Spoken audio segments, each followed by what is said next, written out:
NIM 2130108020 akan membacakan materi pertama, yaitu tentang prasarana dan sarana pendidikan. Sarana adalah semua fasilitas yang diperlukan dalam proses belajar mengajar, baik yang bergerak maupun yang tidak bergerak, agar pencapaian tujuan pendidikan dapat berjalan dengan lancar, teratur, efisien. Sedangkan pengertian prasarana secara etimologi yaitu prasarana berarti alat tidak langsung untuk mencapai tujuan. Jadi dapat disimpulkan bahwa yang dimaksud sarana pendidikan adalah semua secara langsung dan tidak menunjang proses pendidikan, khusus proses mengajar baik dalam bergerak maupun yang tidak bergerak, agar pencapaian tujuan pendidikan dapat berjalan dengan lancar, teratur, efektif, dan efisien.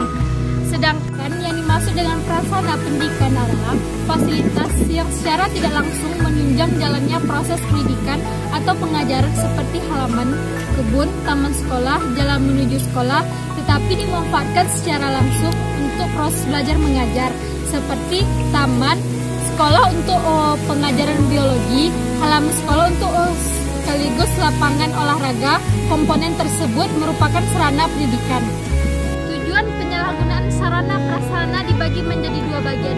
Yang pertama, tujuan umum dan tujuan khusus. Tujuan umum dari penyalahgunaan sarana prasarana adalah untuk meningkatkan keefektivitasan dan keefisien dalam proses kegiatan pembelajaran. Sedangkan tujuan khusus dari penyalahgunaan sarana prasarana diantaranya adalah: pertama, menunjang kegiatan kelas; kedua, mendorong dan penggunaannya dan penerapan cara-cara baru untuk sesuai mencapai tujuan program akademis. Yang ketiga, membantu pemberian perencanaan, produksi, operasional, dan tindak lanjut dan pengembangannya. Baiklah, saya Dela Puspita akan melanjutkan materi dari DEA, yaitu prinsip umum. Menurut Mbak Fadal, dalam rangka mengelola sarana dan prasarana pendidikan terdapat beberapa prinsip yang perlu diperhatikan agar tujuan bisa tercapai dengan maksimal.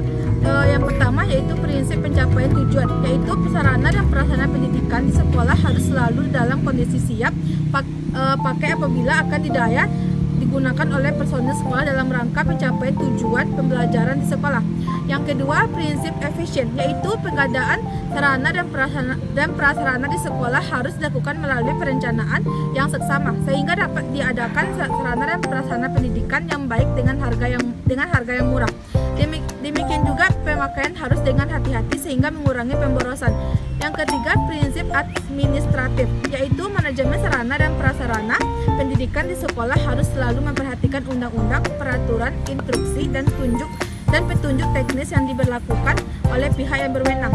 Yang keempat, prinsip kejelasan tanggung jawab, yaitu manajemen sarana dan prasarana pendidikan di sekolah harus dilegalisasikan kepada personel sekolah yang mampu bertanggung jawab. 5. Prinsip kekohesifan, yaitu manajemen sarana dan prasarana pendidikan di sekolah harus direalisasikan dalam bentuk proses kerja sekolah yang sangat kompak. Yang kedua, secara khusus. Sedangkan prinsip manajemen sarana dan prasarana pendidikan secara khusus adalah: yang pertama, site atau lahan bangunan; yang kedua, building atau bangunan; yang ketiga, equipment perlengkapan. Sekian, terima kasih. Baiklah, saya Elsa Aziza Rahmi akan melanjutkan materi dari Dela Puspita, yaitu yang pertama, teknik-teknik yang digunakan dalam sarana dan prasarana pendidikan. Yang pertama yaitu perencanaan. Perencanaan merupakan proses perancangan upaya pembelian, penyewaan, peminjaman, penukaran, daur ulang, atau pembuatan peralatan dan perlengkapan yang sesuai dengan kebutuhan sekolah. Yang kedua, yaitu pengadaan. Pengadaan merupakan serangkaian kegiatan menyediakan berbagai jenis sarana dan prasarana pendidikan sesuai dengan kebutuhan untuk mencapai tujuan pendidikan. Yaitu pengaturan. Proses pengaturan berkaitan dengan inventarisasi, penyimpanan, dan pemeliharaan. Keempat yaitu penggunaan.